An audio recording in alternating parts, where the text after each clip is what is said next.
Welcome to the Black Father's Pulse, the podcast where fatherhood meets purpose. I'm Dr. Alvin Thomas, clinical psychologist and professor, here to guide you through the multifaceted journey of Black fatherhood. Please note, the views expressed here are my own and not those of my employer. But get ready to dive into the dynamic world of Black fatherhood, where we celebrate the highs, tackle the lows, and share plenty of laughs along the way. Let's keep the pulse of fatherhood beating strong and vibrant.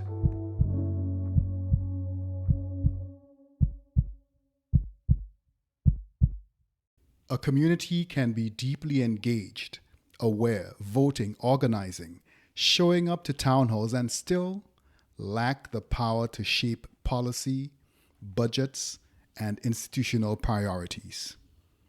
This Black History Month, we're not just celebrating the past, we're examining the present. Why do Black fathers show up, vote, advocate, and still struggle to shape the systems that determine our children's health, education, and future? Dr. Okey Enyia is a nationally recognized health policy expert, government affairs strategist, and founder and CEO of Enyia Strategies, a mission-driven consulting firm advancing health equity and systems change. With over 15 years at the intersection of government, research, and advocacy, Dr. Enyia brings rare expertise, combining academic rigor with grassroots insight. He holds a doctorate in health policy from the George Washington University and has served as a Congressional Black Caucus Foundation Health Policy Fellow, working with 3 members of Congress on landmark legislation, including the 21st Century Cures Act. Currently a research scholar at the National Institutes of Health, Dr. Enyia is author of the John Henry Health Equity Playbook, a 4-year health policy agenda for Black men, and the memoir Indisputable, the story of a favored son. Recent Substack articles, From Civic Health to Civic Power, Why Participation Alone Isn't Enough, challenges us to move beyond voting to building durable political influence. A member of Alpha Phi Alpha Fraternity Incorporated, Dr. Enyia is a husband, father, and bridge builder committed to policy that serves the people. Dr. Enyia, welcome to the Black Fathers Pulse podcast. Thank you so much for having me, Dr. Thomas.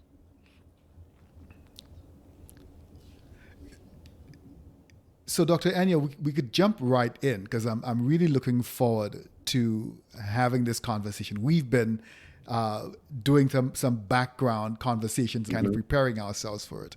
But one of the first things I kind of remember when I was reaching out to you to prepare this conversation, again, in celebration of Black history and understanding and appreciating the 100-year celebration of Black history, was the article that you wrote. Something in that article stopped me in my tracks.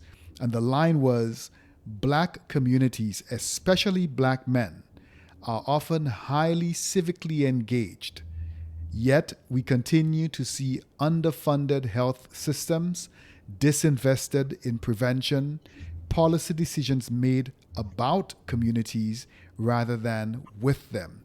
How is that even possible in 2026? Thank you for that question, and I appreciate your acknowledgement of this very critical moment in our nation's and our global history, for that matter. Mm-hmm. So it's possible because history repeats itself. You can go back to the early 1900s when Dr. W.E.B. Du Bois wrote about the souls of Black folk, and the prescience and the prophetic implications of his words still resonate in 2026. Now, I'm not surprised. I expect that, honestly, as someone who is a student of history, who knows their full history. And I say all the time that when you know your history, you know your power, especially as Black and brown people. In that context, When you know your history, your full history, you know your power. Why? Because you recognize that despite the structural racism, despite the white supremacy, despite the barriers, issues, challenges, despite the transatlantic slave trade and what that did to the African psyche and culture, we still are here. Mm-hmm. And so my thing is shifting from, or helping people, or helping us to shift from surviving to thriving. And Mm. we know that knowledge is power. So knowing what you have come through, knowing that you are resilient, knowing that knowledge of your greatness and your power to shift things. In fact, there's some places where your very presence shifts the atmosphere. Mm. Um, and so when we're talking about what happened hundreds of years ago and why it's still happening now, um, while yes, there have been meaningful changes that have transpired, yes, um, at the same time, you recognize this push and pull of history, Mm-hmm. the eras where there is progress, like the Reconstruction era, and then the Mm-hmm. backlash or the pushback after Reconstruction, right? With poll taxes, with literacy tests, with racial violence, lynching, bombing, etc., Mm-hmm. and the erasure of history, right? So all of those things, and so there's this pendulum, this swing, and we are now living in what I discovered to be the third Reconstruction. In fact, I have Mm. two books here that substantiate where we are. The Third Reconstruction Mm-hmm. by Dr. Pinnell Joseph, and then Stony the Road by Dr. Henry Louis Gates. These Mm. two books, amongst others, of course, speak substantively to the progress and the backlash, the knowledge of history, and then the intentional erasure of history, which is what we are Yeah. literally living Yeah. through right now. Right. Hmm. Right. So, I mean, so there are probably people in the audience who are saying there's a time and a place for books and for quote unquote knowledge Hmm. and for embracing history. And then there's a time and a place for action. How do we reconcile those two pieces, the need for immediate action, the need for current action, and a careful, critical understanding and appreciation for what came before and what's happening now? How do we make sure that in the midst of all of this kind of intellectual discussion that we don't become either um, ossified and stuck Hmm.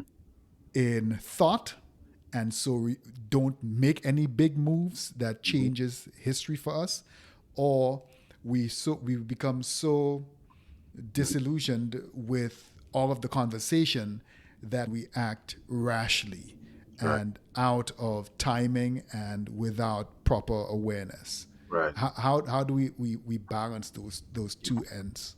Yeah. So I'm going to use myself as an example of my approach to governing, my approach to helping shape policy Mm-hmm. at the local, state, and federal levels, giving knowledge of self, giving Mm-hmm. my training, and so um, there's what's called um, there. It is a matter of being clear about who and whose you are, Mm-hmm. which stems from again that knowledge of self, um, and with that knowledge comes that power and or that agency, or to be empowered to explore ways in which you can effect change. So what are your unique lanes in the context of civil rights, in the context of advocacy? Are you going to occupy the protesting lane, or the rallying lane, or the policymaker lane, or the educator lane? What lane or lanes that are tied to your purpose make sense, that resonate with the ways in which you want to take that knowledge and make it practical? And so what that looks like, and part of the reason why I wrote my book, which is the first of its kind to actually be intentional about centering Black men and reframing the conversation around Black men, is to map out, so get this knowledge out of my head into written form, to share that content, to share the information, so that I don't have to literally travel uh, around the world doing talks, but I can share my knowledge. And so my book is a 4-year health policy agenda for Black men. What does all of that mean? It is the first of its kind, meaning that in my context, in my space, in my ecosystem, because of my background and experience, there has never been an intentionality around documenting how policy making works, and what are the tools, the tactics, the strategies that anyone can use to help to be civically engaged. And so I was very intentional in my approach to creating a roadmap, a framework that clearly articulates who and whose we are as conscious Black men, or Black and brown people in general, and to say, all right, because I am a former staffer on Capitol Hill. I worked both in the House and the Senate. Because I've worked at the state level, because I work on the ground locally, I understand how to shift policy, how to shape policy.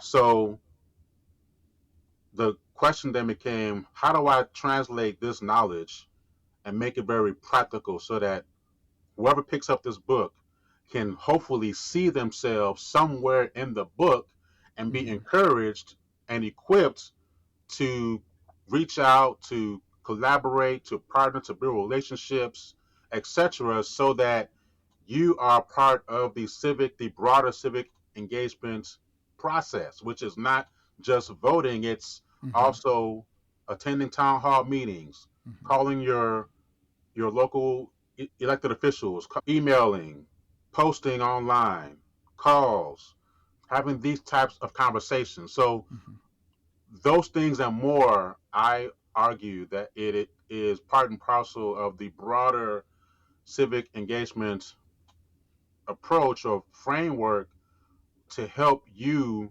walk in power, and to not just try to secure small wins or the lowest hanging fruit, but how do you play the long game? This is about, for me, it's about playing chess, not checkers. And anyone who knows how to play chess, or has a concept or a construct around what that game is, you know that there are 16 pieces on the board, and each piece occupies a certain space or plays a certain role, right? And the objective is to protect the king, and to work with other roles, other people on the board, um, to help to effect change. And I'll even frame it this way: the chessboard can be a metaphor for the policy environment. So, in terms of health policy, what issues are we grappling with right now? It is Medicaid expansion or the lack thereof. It is public health being underfunded for decades. It is people not having access to care. It is lack of enough culturally humble providers, doctors, psychologists, etc., like just across the board. And so making this more personal, it's about, okay, where are you on the chessboard?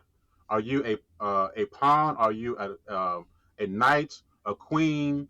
Like so, because then when you're clear about where you fit or sit, and you have a desire or an interest to help to effect change wherever you sit, then it becomes a matter of thinking strategically. That's the key word, is how do you think strategically be across administrations at the local, state, and federal levels, right? So I write about all of that in my book or on my blog, and so that's how I would answer that question.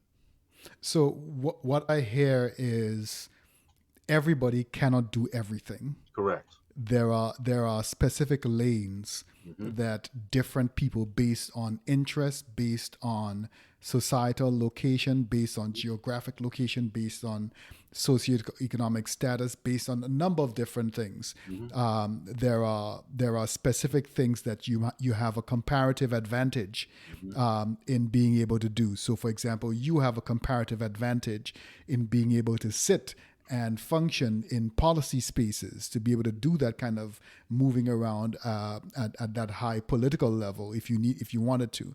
But an individual, the mom and pop on the block, have the strategic advantage of being on the ground and having a very clear understanding of what these policies look like and what the absence of these policies look like in everyday reality, Absolutely. and what these new policies could potentially look like in everyday reality. Mm-hmm. And each of these individuals in their separate spaces work towards a common goal. And if the common goal is expansion of Medicaid, then we're all working toward this common goal, but from a different point of view. Mm-hmm. I'm applying the chess metaphor, and I couldn't help but also think that in chess, there are strategic sacrifices that are made. And I know you were thinking about it as you were saying it. I was like, Uh-huh. the goal is to protect the king. And the king, there could be any number of things. It doesn't have to be a person. Right. There could be one big policy move Mm-hmm. that you want to achieve, like maybe reversing qualified immunity for Sure. police, Mm-hmm. or instituting mandatory paternity leave Mm-hmm. for fathers. Mm-hmm. So those are big policy shifts. Right.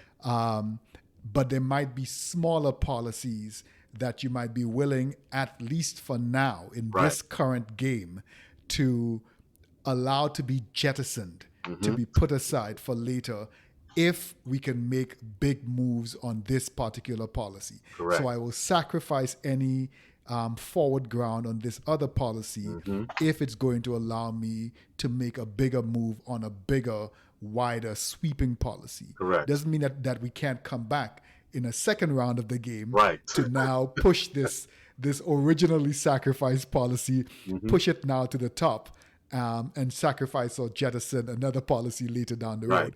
But it feels like there's these very specific discussions and specific roles that people play and can be part of.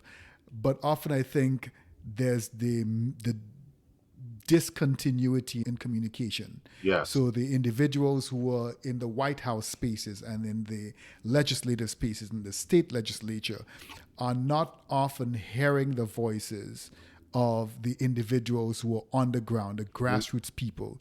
And the grassroots people are thinking, well, these people aren't listening to us because they're eating the caviar and they're dining with these people and they're Right. doing all of these highfalutin things. So obviously they've forgotten us. And so I think back to your Substack article where you open with this really nice history lesson. You said that about that I think Black fathers need to hear. You talked about how during Reconstruction there were over 2,000 That's right. Black men holding public office, and that wasn't just participation, that was power. And today I would dare say that across the US we have more than 2,000 Absolutely. Black men, more than 2,000 Black people in power. Mhm. What did that create back then during Reconstruction? And have we created anything significant in comparison to our representation currently? Wow, yeah, that's a fantastic question. So here's a book that I'm also reading. It is Capital Men, um, the epic story of Reconstruction through the lives of the first Black congressman. And so this speaks to go, um, kind of going back to what I mentioned earlier about the push and pull, the progress and the backlash. And so while there has been some progress, there have been an increase in the numbers of Black and brown people winning elected office across the country at all levels. Broadly speaking, systems are made of people, and the people who have the power, or who typically have the power to create systems, have not been Black and brown people. It's been white people. Mm-hmm. In the context of imperialism, in the context of the colonial times, all that was taking place back then put systems and things in place that continue to shape outcomes. And so, in fact, there's a saying from someone that I often quote, is that systems are designed to achieve the outcomes that actually happen. Yeah. Right Yep. now, the second part of this then is, while on one hand we have, yes, back in the Civil War, post Reconstruction era, there were over 2,000 Black men who held office, and there were public health systems that were expanded and other progress being made. There is a human element to this, because when we live in a society or a sphere where we are seeing Black power Mm-hmm. at different stages of our nation's history, there's a tendency to fall into complacency. Yeah. And being human, we are not necessarily motivated to change unless crisis happens. Right. So we have to kind of grapple with that tension. It's, yes, we can celebrate the election of the first Black president Mm-hmm. of the United States, yes, and we were, according to Ta-Nehisi Coates, 8 years in power. Mm. But look at what happened after that, Yeah. the Yeah. backlash, right? Right. So let's be clear about the narrative arc of history, because when we become clear and can appreciate the full history, ideally, and this is why I wrote my book, and this is why I move the way that I move, is thinking long game, playing chess, not checkers. Mm. So that is the reality, is uh, can we get enough Black and brown people, or those who historically have not been at the table, can we create uh, a a critical mass and sustain that long term, so that outcomes can shift? Now, I'll also say this: if you are not at the table, you are on the menu. Mm. But I'll go further to say that, and this speaks to the power piece, or to civic power, is when you help to build the table, you get to decide what gets served. Yeah.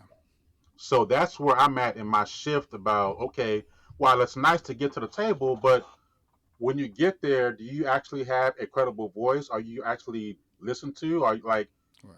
do you have the data, whether it's hard data or your story, to help,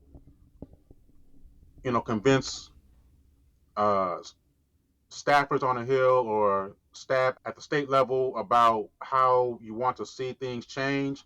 And so that's the whole premise behind the civic power piece, is how can we help to get more people that share our culture, our experience, our background, our interests, to help to build a table, to set the agenda, to determine priorities, so that we can then better decide who actually gets served. And so that is the tension. That is the reality. My thing is that I'm being very intentional, and I'm leaning full tilt into this particular era of our nation's history, so that, and I'm writing it down and I am documenting it, and I'm doing my parts, so that at least at the end of the day, I have walked in the fullness of what I've been called to do. I have been on mission. I've been on assignment.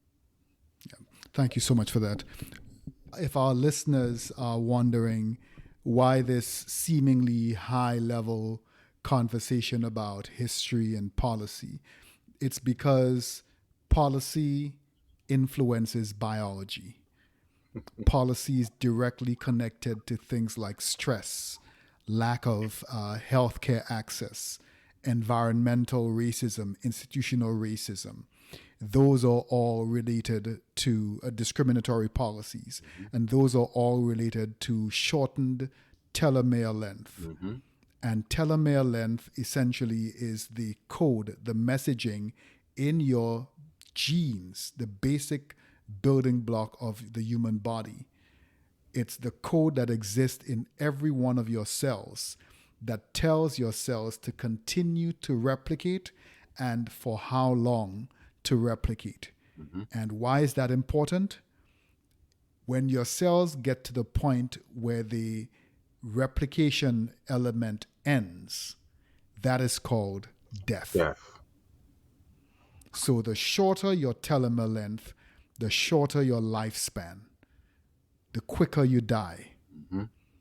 Black men in Wisconsin live an average of 52 to 42 years. That is the lifespan. I am not very far from 52 to 54 years, sorry. I said 42. 52 to 54 years. I am not very far from that. So based on the statistics, if I continue to live in this space, I may not have that much long to live. And those who were born in this space can expect that general lifespan. Yeah. So if policy affects biology, when we don't have access to power, political disempowerment literally makes us sick. Not being able to vote, not being able to decide these things for ourselves literally kills us, literally makes us sick. So when our grandfathers could not vote, That's right. that didn't just affect politics, it affected life expectancy. And I think you have that, that line in your book as well. And you share that the Voting Rights Act restored access to voting in 1965. And that's almost 6 decades, 60 years ago. Why are there still these large power gaps? And that's putting your question back to you. Why is there still this large power gap? And what does history teach Black fathers in 2026 that we need to know to do differently?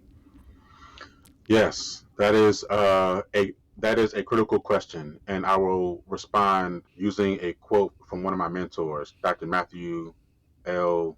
Stevenson III. He said that great men and women are only born for the time that they are needed the most. Great men and women are only born for the time that they are needed the most. So, because I've been born, because you have been born, because we have been gifted and given these interests, skill sets, etc., energy, we have the responsibility to make every effort to make or leave this earth, this place, better than how we found it in some way, shape, or form. That is part of what drives me personally. And so, as I am on my book tour, as I am having conversations, as I am writing and serving on panels, on podcasts, etc., it's how am I being authentic and being strategic in my approach to serving as an example of how to self advocate. What does it mean to help again to shape policy, to be civically engaged?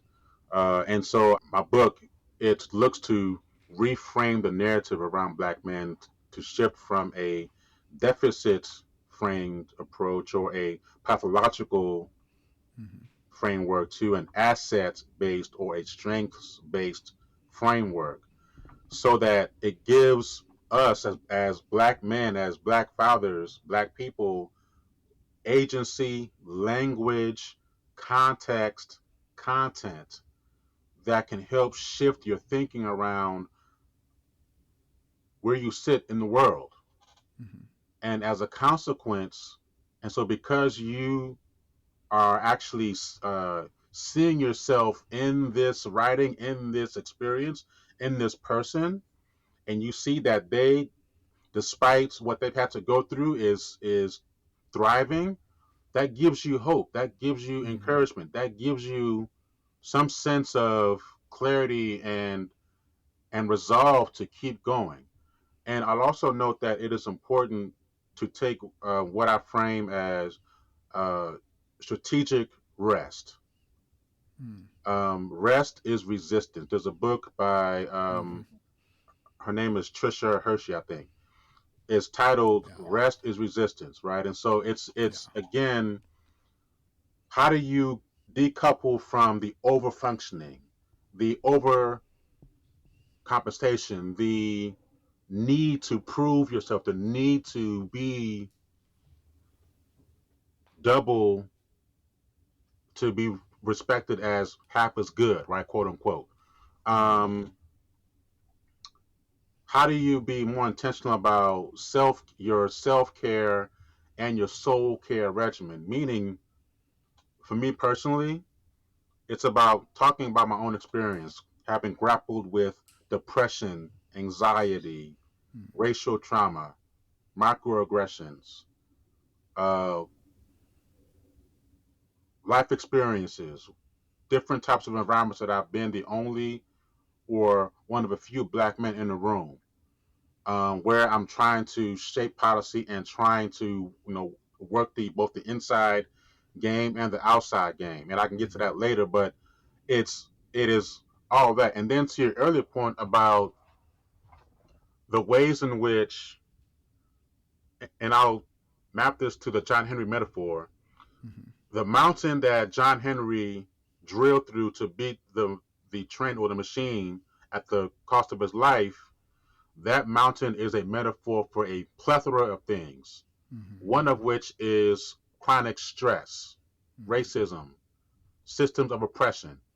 And so when you have to, and so when you don't have the agency or have to navigate systems and society and cultures that where you are constantly hyper vigilant and you are overworking and you have to have your armor on, that literally, right, that it eats away at your cells. It shortens the telomeres.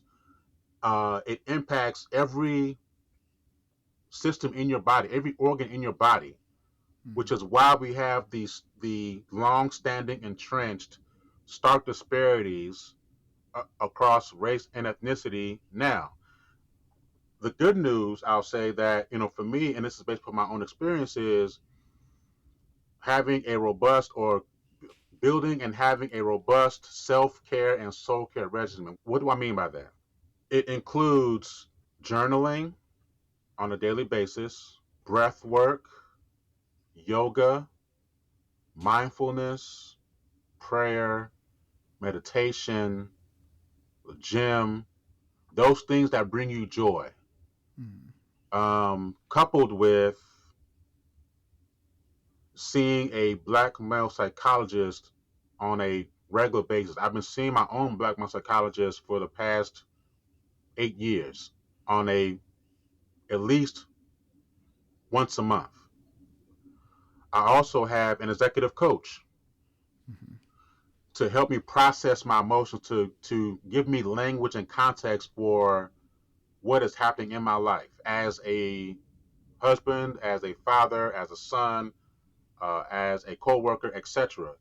And we know that the self-care modalities, those things serve as protective factors and against the chronic impact or stress of navigating spaces that weren't built with us in mind, or where we as black and brown people, black men, don't feel safe. So that is part of my counterbalance, and has been for years now, my counterbalance to navigating spaces as a conscious black man, decoupling from the over functioning to being okay with just with being enough, Yeah. decoupling from imposter syndrome, just being enough and being confident in the power that I know that I have. And I frame it as quiet power. Yeah. Yeah. Thank you so much for that. I have heard the phrase and the book title "Rest is Resilience," Mm-hmm. and I definitely embrace it. And I know some fathers out there may not be able to afford to see a therapist, or may Yes. not have healthcare access, may not be able to afford and have the luxury of an executive coach and Mm-hmm. being able to find time for yoga and meditation and all of that. But there are spaces, there are resources in your community, in your environment that allow you to take care of yourself. If that is just going to the gym Yeah. a couple of times a week. And if you can't go to the gym, going down to the park and doing pull-ups or Mm-hmm. push-ups, or walking around the park, going Yeah. out and sitting at the park and fishing, Mm-hmm. connecting with other people, meeting, using social media to have small group discussions, Mm-hmm. taking podcast episodes like this, sharing it with your partners, Mm-hmm. listening to it, and then coming back and discussing. It gives you a space, an outlet for what's going on in your head, for Yes. what's going on in your heart. It Mm-hmm. is that outlet that we're often missing. This, what used to be community, Right. what used to be easily accessible Right. community. In some spaces, we have had to outsource that Mm-hmm. to professionals. And for Correct. those who can't afford professionals, that space is still available to you. You can still make that space for yourself. Absolutely. Where you need the professionals, like for therapy, where you need specific therapeutics, definitely go in and get that. But where you need community, people to listen to you without judgment, Yes. create that for yourself. And in some cases, it already exists. Mm-hmm. Dr. Enyia, you've been talking a lot about John Henry, and I think this is an excellent place to transition.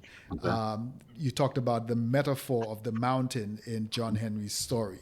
Your book is called The John Henry Health Equity Playbook. Mm-hmm. For listeners who may never have heard of John Henry, or might think they have a general idea but not very sure, give us a rundown. Who was John Henry, Mm-hmm. and why does his story matter to black fathers today? Yeah. Thank you for that question. Yeah.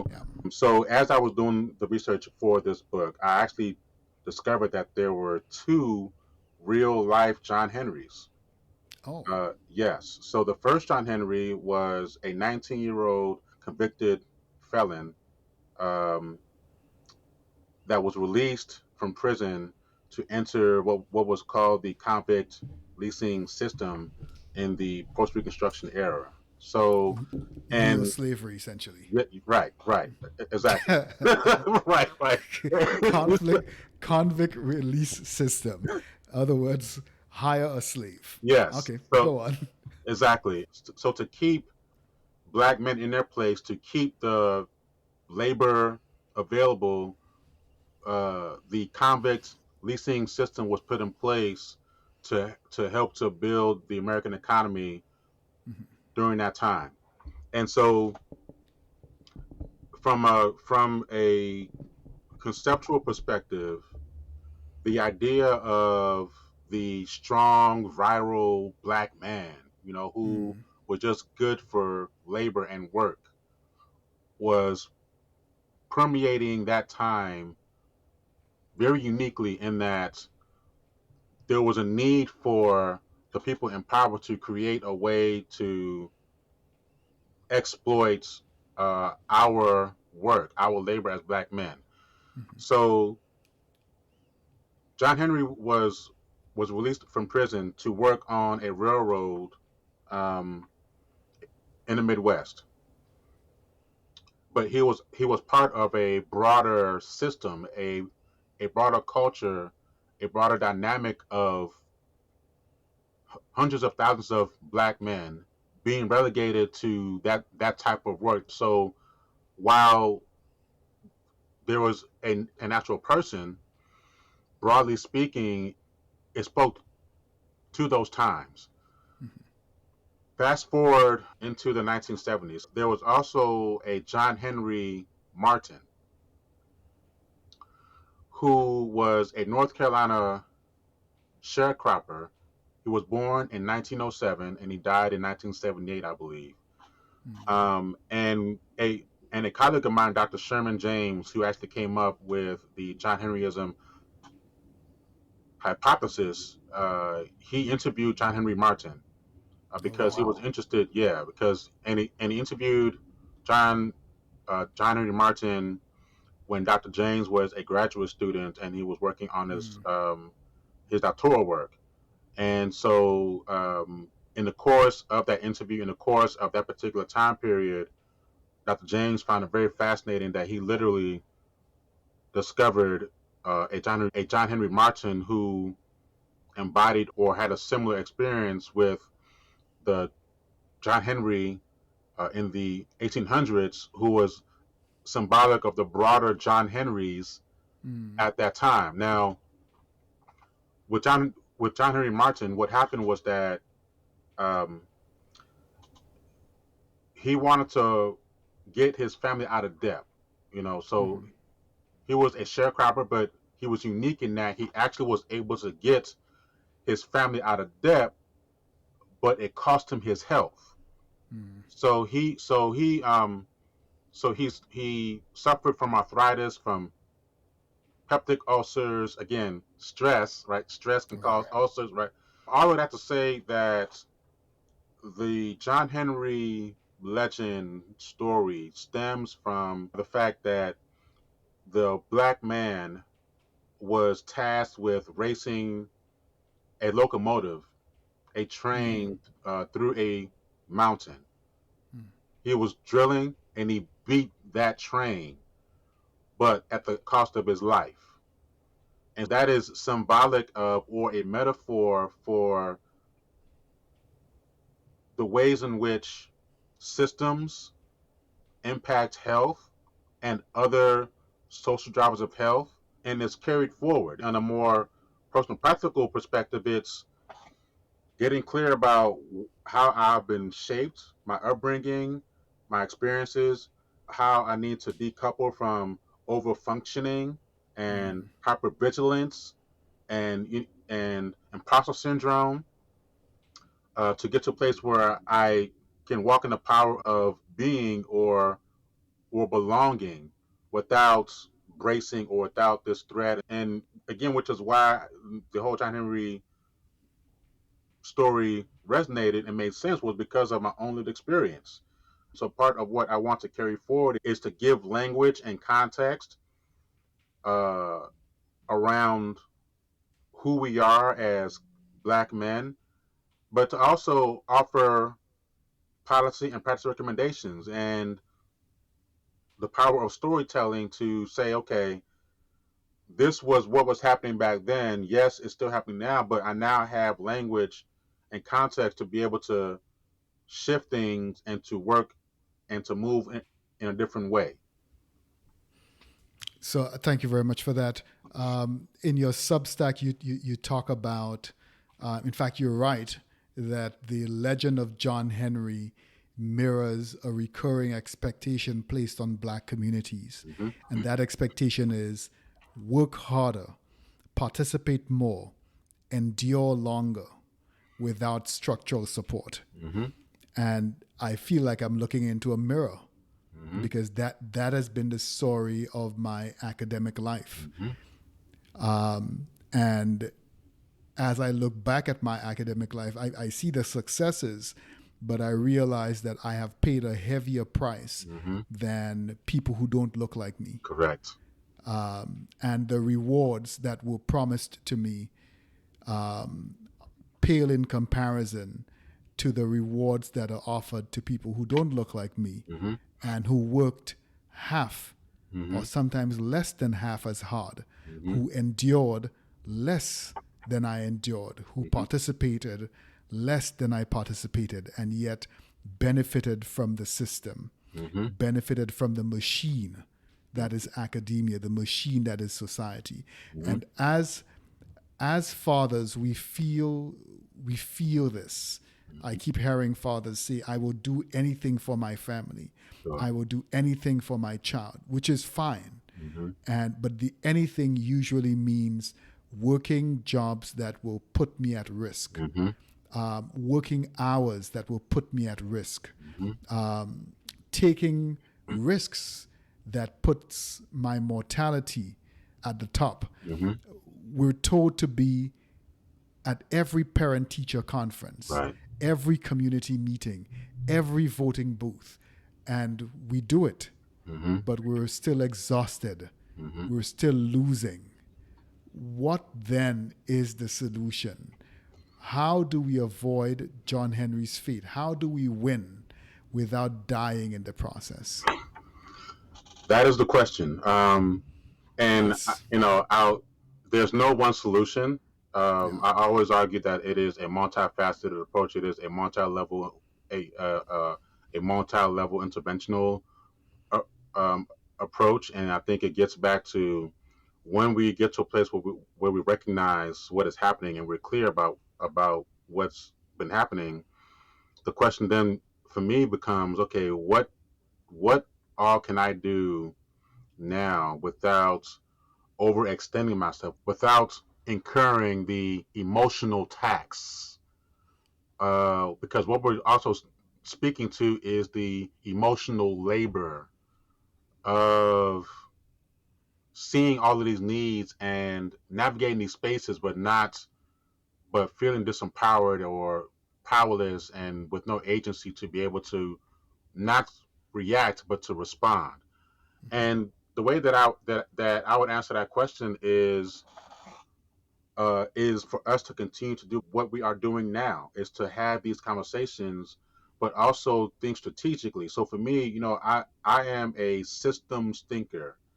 I think in second and third order impacts. I think long term as well as short term wins.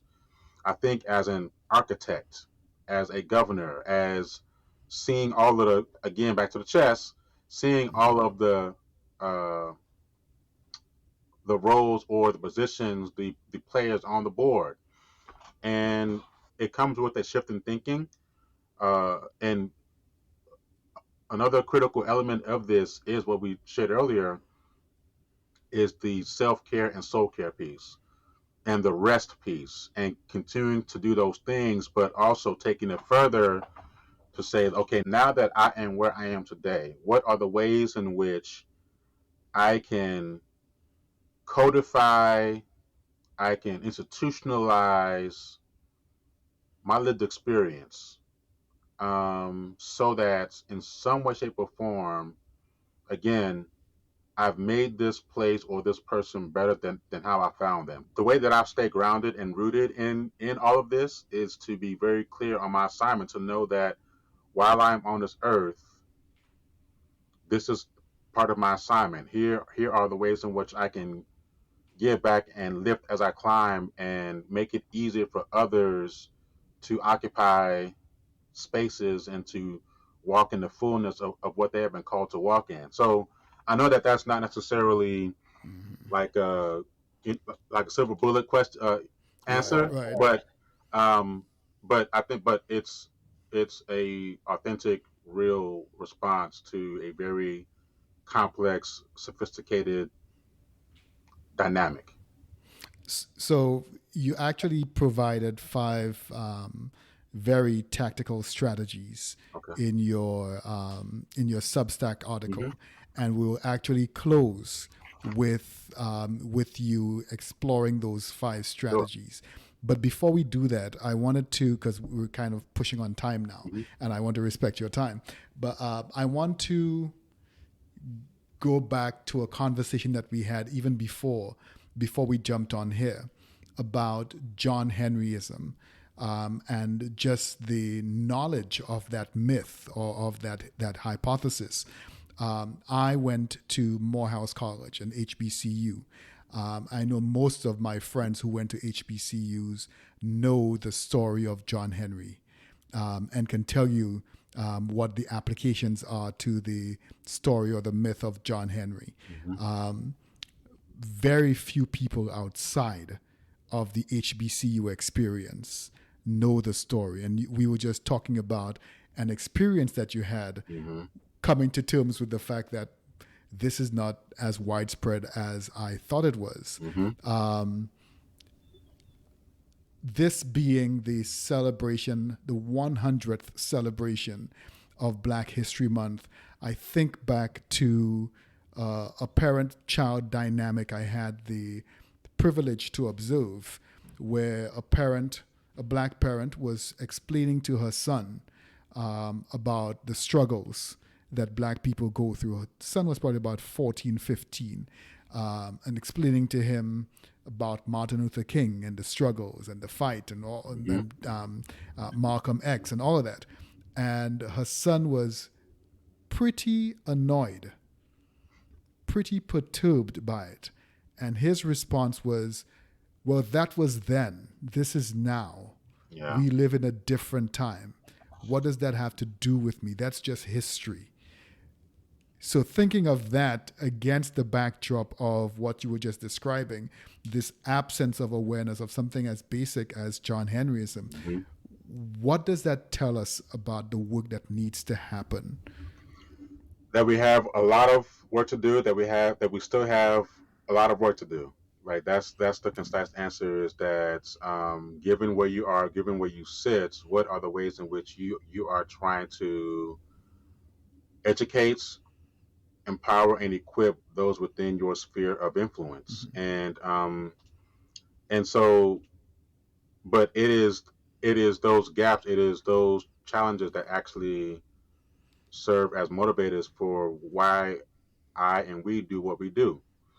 Um, and the way that I frame it is, because I used to be in a space where, yes, I want to change the world. I want to do all these things, and yes, that is noble, and like, but you, you get to a place where you become strategic and selective in the Mm-hmm. ways in which you want to contribute your time, talent, and treasure. So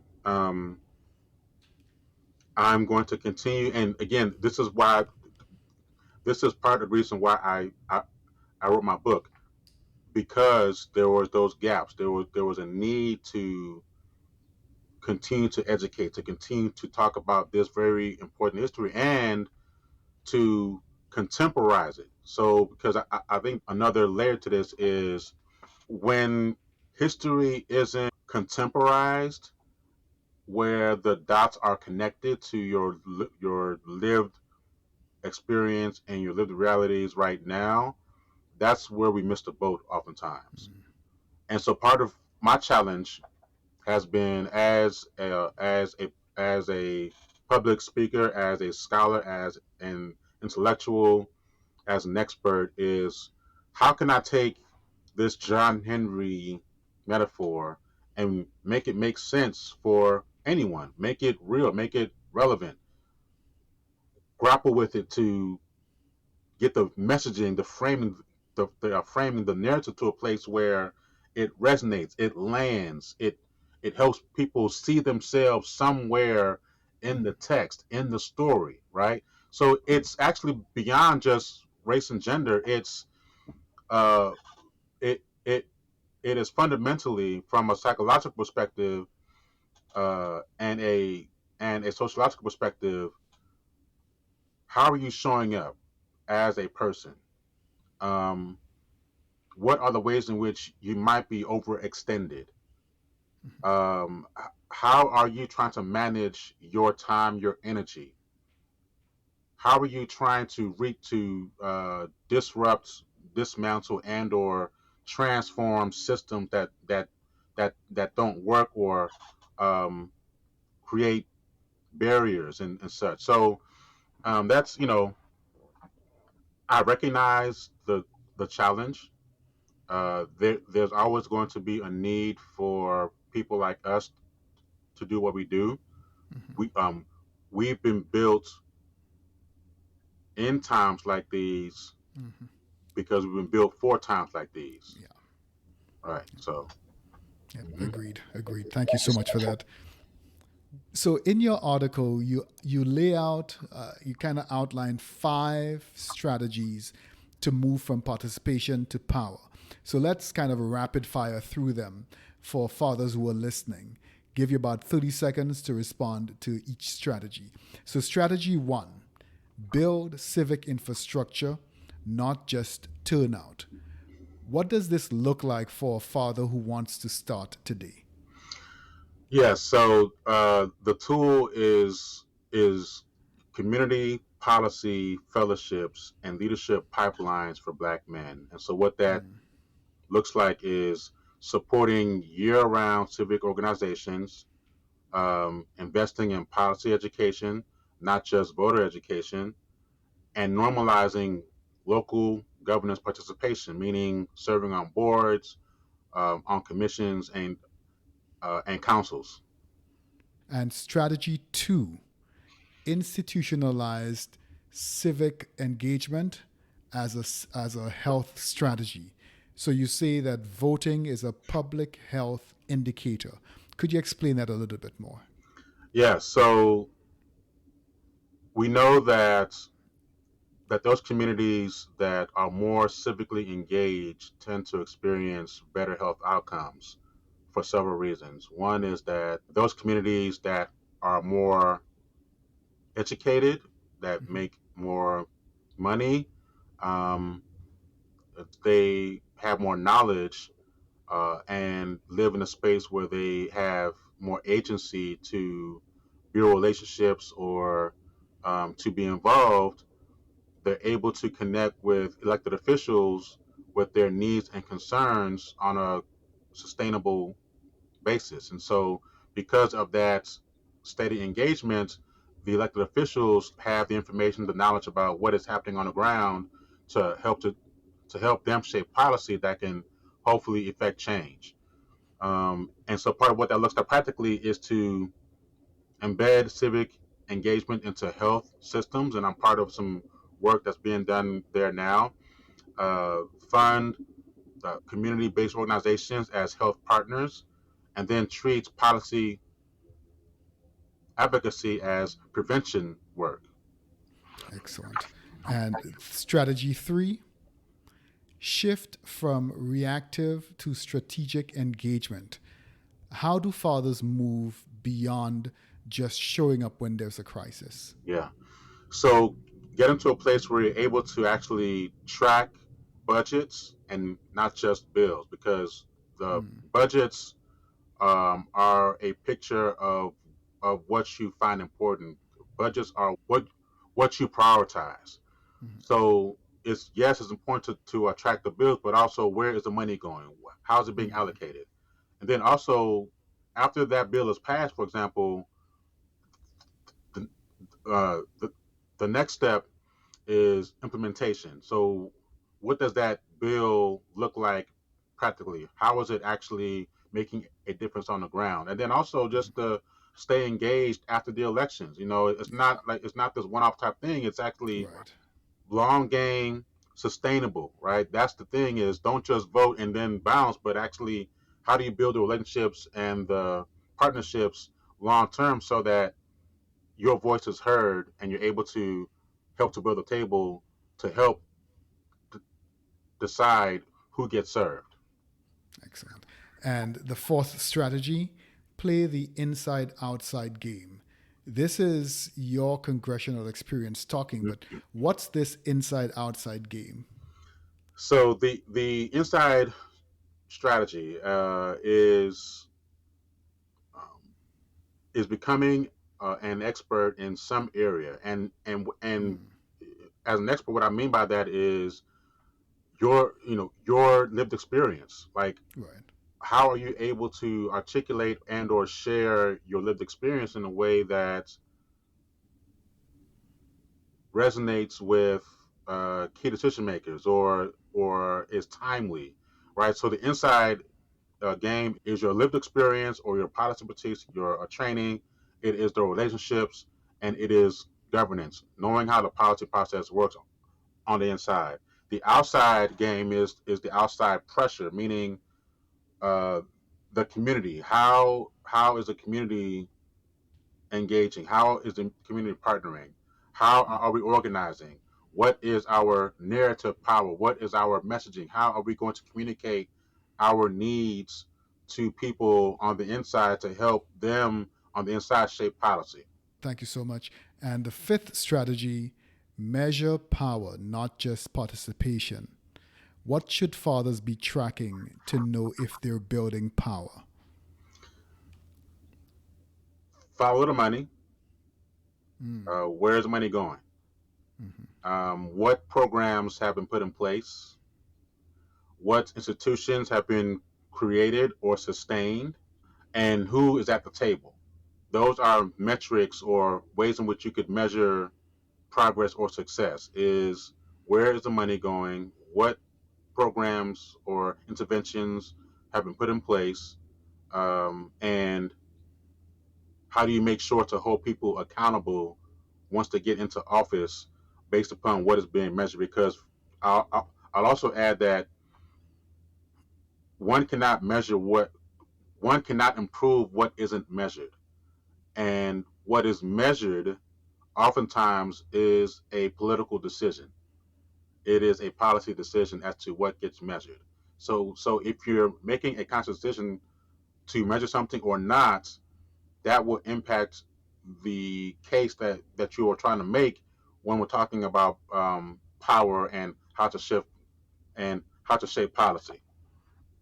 Thank you so much. So I look behind you and I see a number of accolades on the wall, and one of the most prestigious ones you received was number one dad or best dad. Yes. So congratulations on that. Thank you. And so as we're celebrating Black History Month, in fact, the 100th celebration of Black History Month, if you could speak to every Black father in America right now, knowing the history, knowing the challenges, knowing what's at stake, what would you say?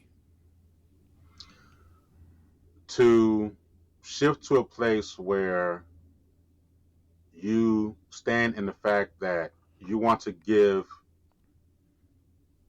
people a reason why you should vote for them. So for Black men, it is about being so clear and courageous to demand that your voice be heard and taken seriously, giving people, giving institutions uh, a challenge for why us as Black men, us as Black fathers should vote for you up and down the ballot. And so I would point us back to history.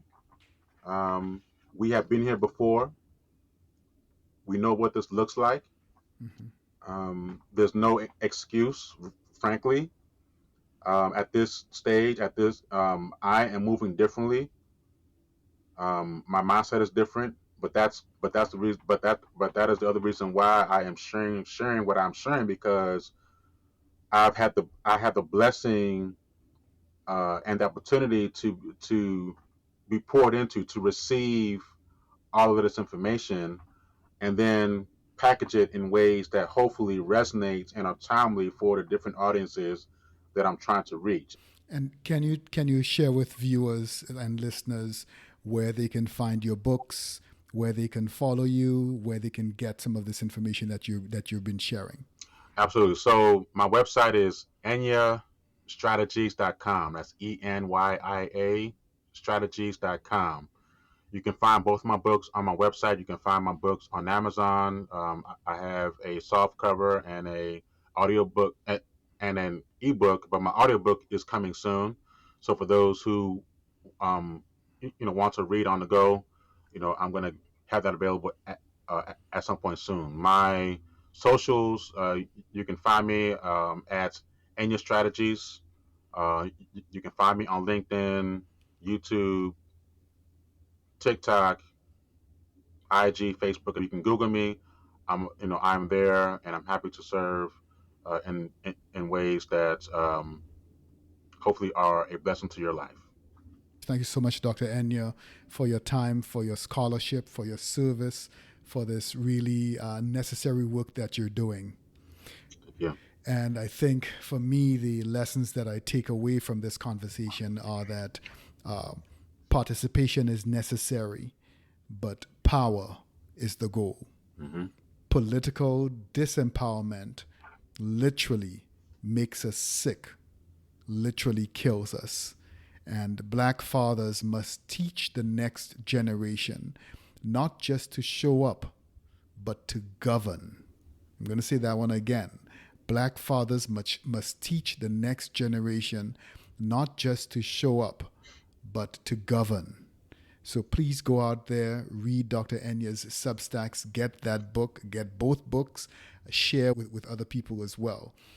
This is Black History Month, brothers. Let's honor our ancestors by finishing what they started. And as we take ground, it is necessary not just to continue to take ground, but to secure the ground that we've already taken, to consolidate that, to keep that. Because if it is not kept, it is going to be lost. If it is not defended, it is going to be lost. History that is not told and defended will be stripped and taken away and eventually lost. Let us be informed by history, not crippled by it, informed by it. So not just knowing the history, but allowing the history to affect how we govern, how we engage, how we navigate our society. Our forefathers gave us the vote. Again, I'm going to say that.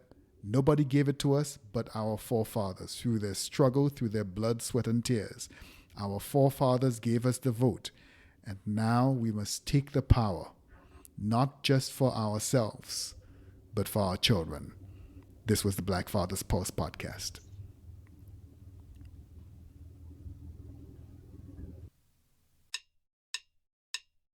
You've been listening to the Black Fathers Pulse. I'm your host, Dr. Alvin Thomas. I'm a clinical psychologist, researcher, and director of the TriLab at the University of Wisconsin-Madison. Views shared on this podcast are mine or that of my guest and are not associated with the university.